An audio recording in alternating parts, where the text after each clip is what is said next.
तथास्य शिष्यं श्रीशङ्कराचार्यमथासपद्मपादं च हस्तामलकं च शिष्यं तं त्रोटकं वार्तिककारमन्यादस्मद्गुरुं सन्ततमानतोऽस्मि।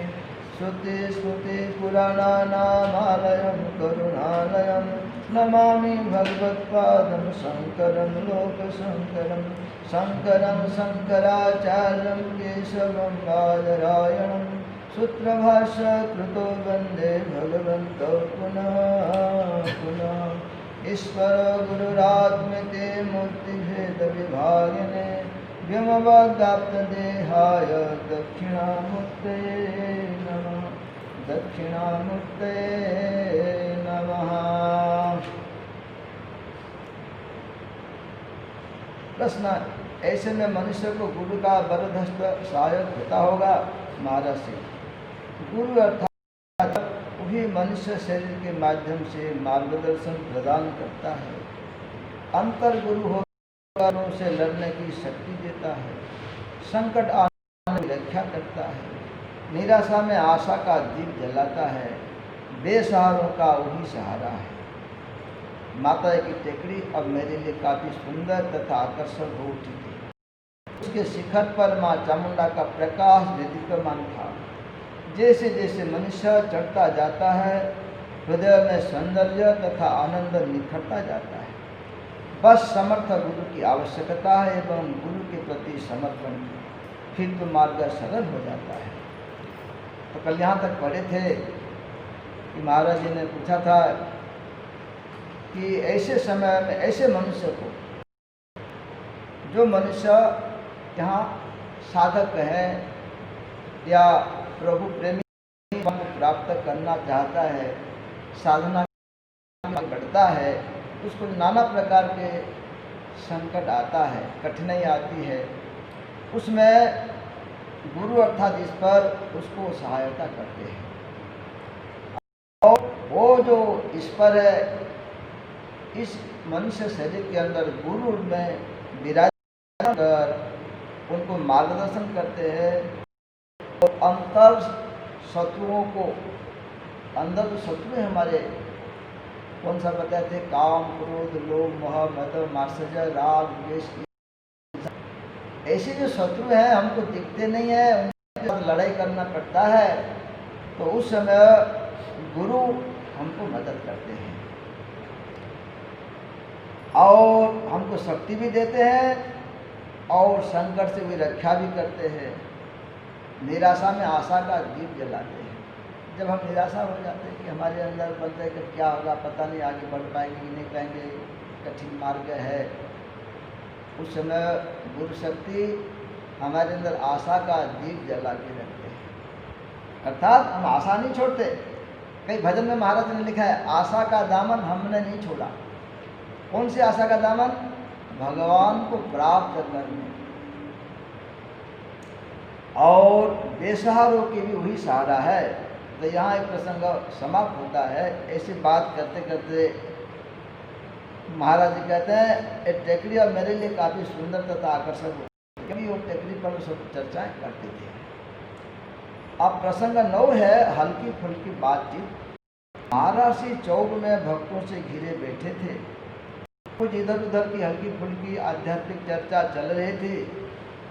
महाराज से कह रहे थे, लोगों को दिखाने के लिए धर्म का आचरण करना, अपने आप को धर्म से पतित करना है।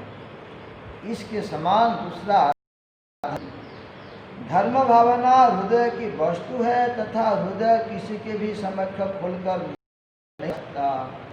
अपने धार्मिक होने का प्रचार करना, उसका अभिमान करना, अधर्मियों को छोटा तथा घृणित समझना अपने मन को ही मलिन करता है।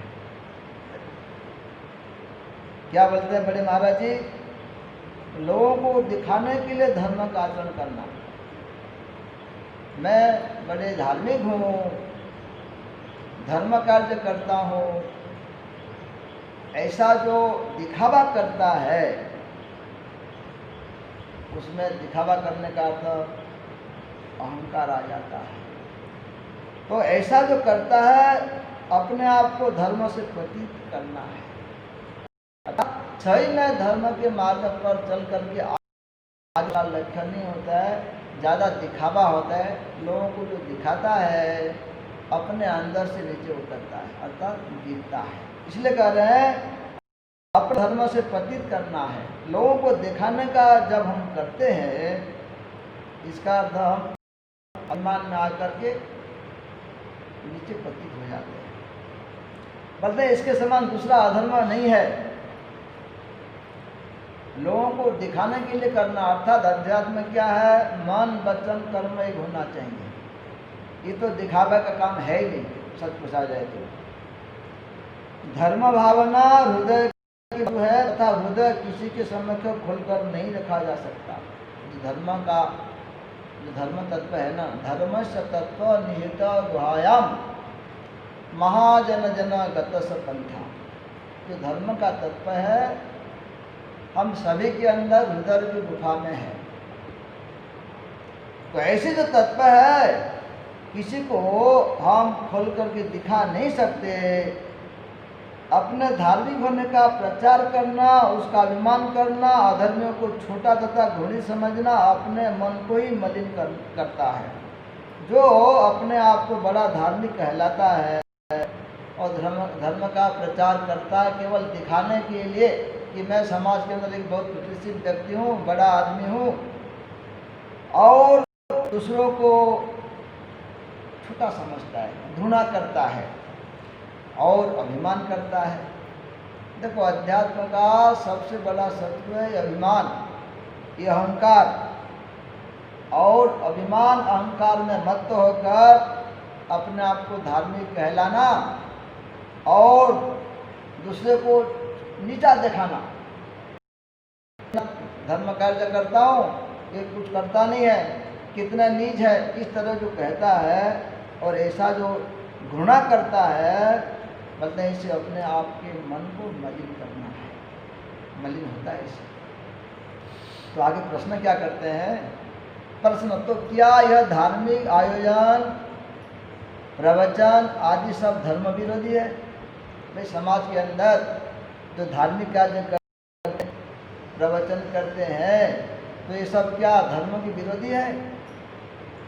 उत्तर नहीं, एक स्तर पर इनकी उपयोगिता है, किंतु जैसे जैसे चित्तवृत्ति अंतर्मुखी होती जाती है यह सब शारीर प्रतीत होने लगते हैं। देखो बड़े महाराज जी का कहने का समझाने का जो स्तर है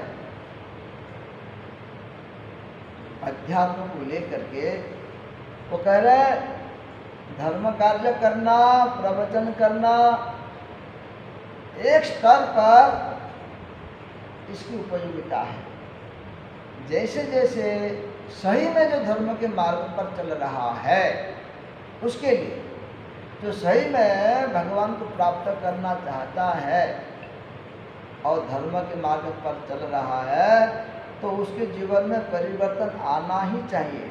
यदि परिवर्तन नहीं आता है तो धर्म कार्य केवल दिखावा मात्र है।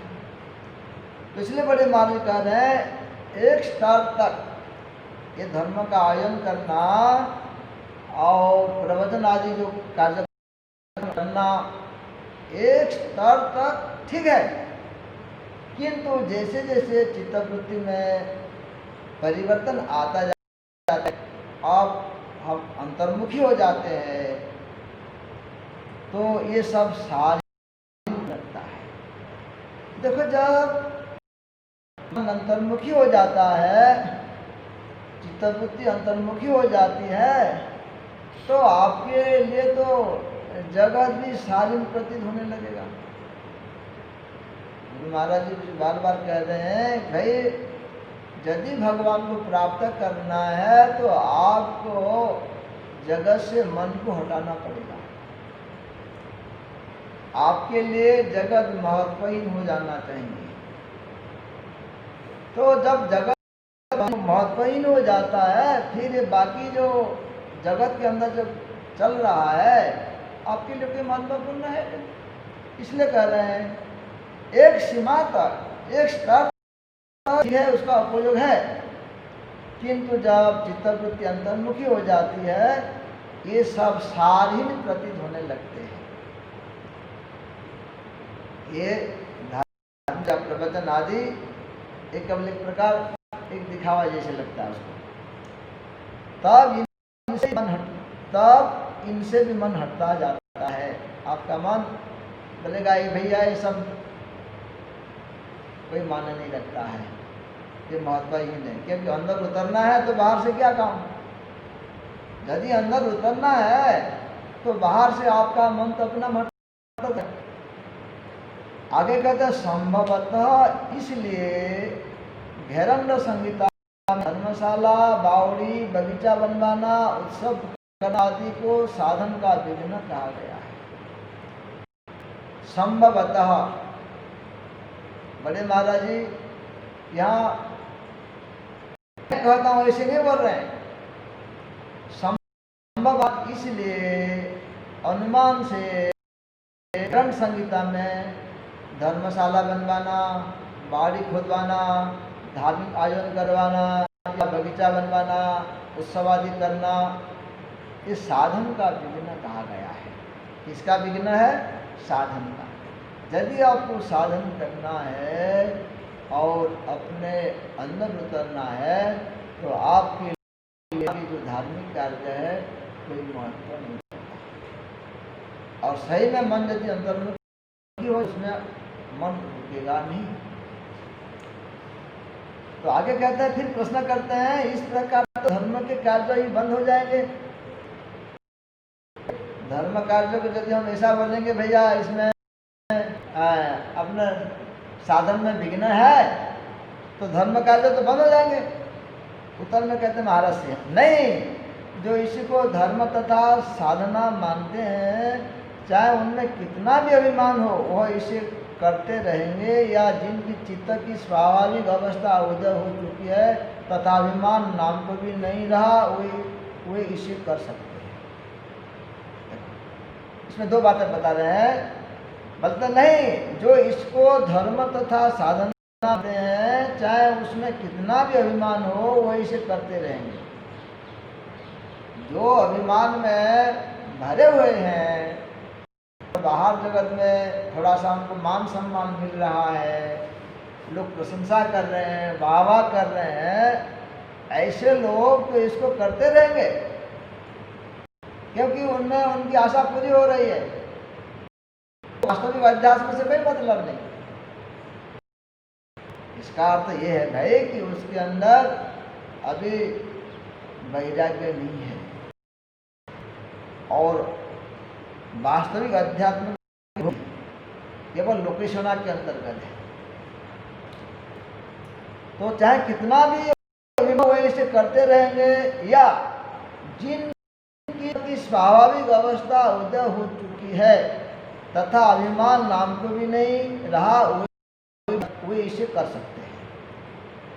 एक जिनके अंदर अभिमान है, लोकेशना है, जगत के अंदर मान प्रतिष्ठा यश की इच्छा है वो करेंगे, या जिनके अंदर अभिमान नहीं है, चित्त की स्वाभाविक अवस्था है, उनको जगत की मान प्रतिष्ठा से कोई मतलब नहीं, उनको कोई प्रशंसा करे या न करे, उसका जस फैले या न फैले, वो भी जगत कल्याण के लिए करेंगे। वहाँ अभिमान नहीं है तो वो भी जो करेंगे सब स्वाभाविक रूप से करेंगे, लोकेशना है नहीं, तो वो जो करेंगे उसमें जगत का पूर्ण कल्याण की भावना होगी और अभिमान रहित होने के कारण उनका प्रभाव किसी के ऊपर पड़ सकता है। फिर प्रश्न करते हैं, अच्छा महाराज जी यह तो याद नहीं रहा कि किसी संत का कथन है कि जो बाहर से साफ तथा अंदर से मैला है वह नरक के द्वार की चाबी लिए हुए है। अब प्रश्न करते हैं कि महाराज अभी तो मुझे बात याद नहीं है, लेकिन एक संत ने कहा है जो बाहर से तो साफ है लेकिन अंदर से मैला है, अर्थात उसका बाहर का शरीर साफ सुथरा है, वस्त्र बहुत अच्छे हैं, माला भी पहना है, चंदन भी लगाता है और विशेष भी धारण किया है, बाहर से साफ, लेकिन अंदर से मैला है, उसका मन मैला है। तो ऐसे है, वो महात्मा ने कहा है कि ये नरक के द्वार की चाबी हाथ में लिए हुए है। वो जो व्यक्ति है बाहर से अंदर से मैला है, वो नरक में जाने के दरवाजा को खोलने के लिए चाबी लेके घूम रहा है। बड़े महाराज कहते हैं इसमें क्या शंका हो सकती है?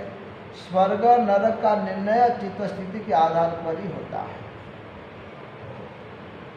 स्वर्ग या नरक का जो निर्णय है बाहर के वेशभूषा से नहीं होता, चित्त स्थिति पर आधारित है कि हमारा की स्थिति क्या है, कि हम स्वर्ग को प्राप्त करने लायक हैं या हमको नरक में जाना पड़ेगा। इसका निर्णय अपने चित्त स्थिति पर आधारित है। चाहे कोई कितनी भी गौरवोक्तियाँ करता रहे, अंदर की बात को छिपाता रहे, अच्छा दिखने का प्रयत्न करता रहे, किंतु यदि उसका मन मलिन है तो उसके लिए नरक के द्वार खुले हैं। देखो, चाहे कोई कितने गौरवोक्तियाँ करे, गर्व करे, अभिमान करे और अंदर की बात को छिपाते रहे, क्योंकि मन मैला है। मन नाना प्रकार के वासनाएं, कामना है, लेकिन बाहर से अपने आप को बहुत बड़ा प्रचारक या साधु या भक्त और कहता रहे, लेकिन मन यदि मैला है तो बोलते हैं और बाहर से कितने भी दिखावा करे उसका कुछ चलने वाला नहीं है, क्योंकि अंदर में जो है वो भगवान जानते हैं और भगवान से वो छिपा नहीं सकता। तो गुरु महाराज के भजन है ना, घर में तो माला लेकर के घूम रहा है लेकिन उसका मन मैला है, बाहर उजाला है, मन मैला है, भजन महाराज जी ने लिखा है। तो यहाँ इस बात को स्पष्ट कर रहे हैं कि हम बाहर से कितने भी बड़ा महात्मा या प्रचारक या साधु या बड़े आदमी होने का बात करें, अंदर से यदि हमारा मैला है, नाना प्रकार के वासनाएं कामना है, इसका अर्थ हम लोग खा दे रहे हैं, ठग रहे हैं, तो हमारे लिए नरक का द्वार खुला है। जिनके अंदर मैला, बाहर शुद्ध, उसके लिए नरक के द्वार खुला है, क्योंकि हम भगवान से छुपा नहीं सकते, जगह दे सकते हैं लेकिन भगवान को धोखा नहीं दे सकते। भगवान तो अपने अंदर बैठे हैं, अंदर की हमारी सब बातें उनको पता है, तो उनसे किसी छिपा सकते हैं। लोगों को भले धोखा दे सकते हैं, भगवान को धोखा नहीं दे सकते। जो मन की मलिनता को छिपाने का जीवन पर्यंत प्रयत्न करता है, मन की मलिनता को छिपाने के लिए जो जीवन भर प्रयत्न करता हुआ है, जीवन भर कि मेरे अंदर जो दुर्गुण है किसी को पता नहीं लगे, मैं किसी के दिखा देता हूँ तो किसी को पता नहीं लगे, किसी का जेब काटता हूँ किसी को पता नहीं लगे, वो जीवन भर प्रयत्न करता हुआ है, किंतु ईश्वर से कोई बात नहीं छिपा सकता। ईश्वर से, प्रभु से वो छिपा नहीं सकता। जो ईश्वर को भी धोखा देने से बाज नहीं आता, युहाना, जो ईश्वर को धोखा देने से बाज नहीं आता। ईश्वर अंदर बैठा है और जो बाहर से कुछ कर रहा है उसका अंदर कुछ है, और वो सोच रहा कि अंदर का जो है किसी को पता ही नहीं है, तो मतलब भगवान को भी धोखा देने में बाज नहीं आया, तो आदमी की क्या बात है, जगत के लोगों की क्या बात है। उसकी होशियारी है, लेकिन ईश्वर से तो बच ही सकता है ना। तो जो धोखा भी देने से बाज नहीं आता, वही बात आश्चर्यजनक है। अब हमने जो पढ़े थे अभी तक सप्त आश्चर्य, इसमें एक दूसरा आश्चर्यवाद गुरु महाराज से पता लगा कि भी आश्चर्यजनक बात है कि जो भगवान से भी इतना चालाकी करता है, छिपाने का प्रयत्न करता है और ये सोचता कि मैं जो कर रहा हूँ इस पर तो पता नहीं है, ये बड़े आश्चर्यजनक बात है। जगत स्वार्थी तथा लोलुप है। जिस संतान को दुख सहन कर पाल पोस कर बड़ा किया जाता है, बड़े होकर आंखें फेर लेती है। जब तक धन कमाने या काम करने की शरीर में क्षमता बनी है, तब तक सब आगे पीछे घूमते हैं। अशक्तता आए तो बूढ़े को कौन पूछता है, किंतु जो फिर भी संतान के पीछे, संतान के संतान के पीछे भागता फिरता है, पर भगवत भजन में मन नहीं लगाता। ऐसे आसक्ति युक्त चित्त नरक में नहीं जाएंगे तो और कहाँ जाएंगे। ये जो आसक्ति युक्त चित्त है कि ऐसे भारतीय जो परंपरा है ना, ब्रह्मचर्य और गृहस्थ के बाद वानप्रस्थाश्रम में जो जाने का है, उसके बाद संन्यास अब लुप्त होने जा रहा है। जो अर्थात मनुष्य इतने आसक्त है कि वो अपने संतान के पीछे भी लगा रहता है, जबकि उसका गृहस्थाश्रम का कर्तव्य पूरा हो जाए तो थोड़ा सा अलग रहना चाहिए। अर्थात अपने बच्चे को शादी ब्याह करने के बाद थोड़ा सा अलग रखे भगवान का भजन करना चाहिए। जैसे रामायण में पढ़ते हैं, राजा दशरथ ने बाल देखा कि थोड़ा सा 2 साल पका हुआ था, वो इसमें हो जाए, लेकिन परंपरा अब बिल्कुल नहीं ऐसा कर सकते। तो ये कह रहे हैं बड़े महाराज जी भाई कि ये जगत स्वार्थ से भरा हुआ है।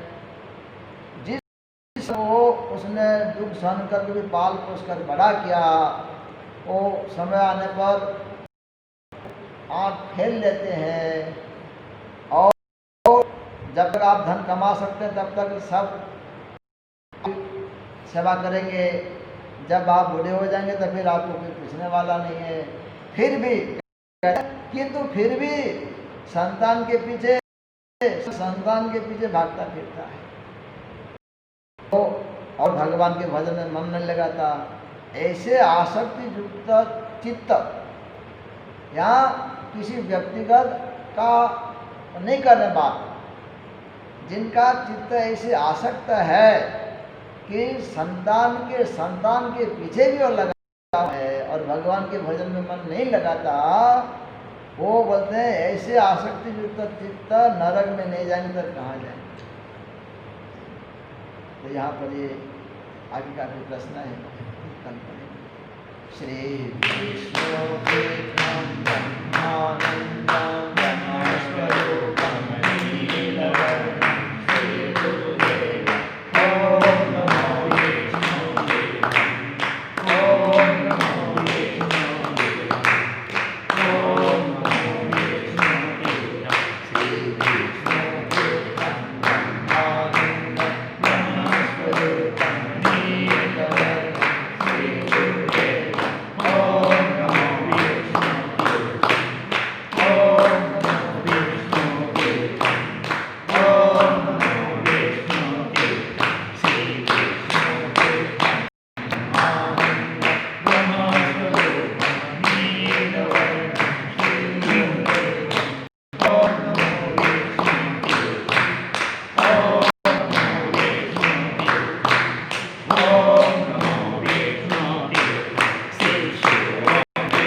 पुण्यमुदच्यते पुण्यस्य पुण्यमादा पुण्यमेवावशिष्यते। ओम शांति शांति शांति। श्री सद्गुरुनाथ महाराज की जय। अवधूत चिंतन श्री गुरुदेव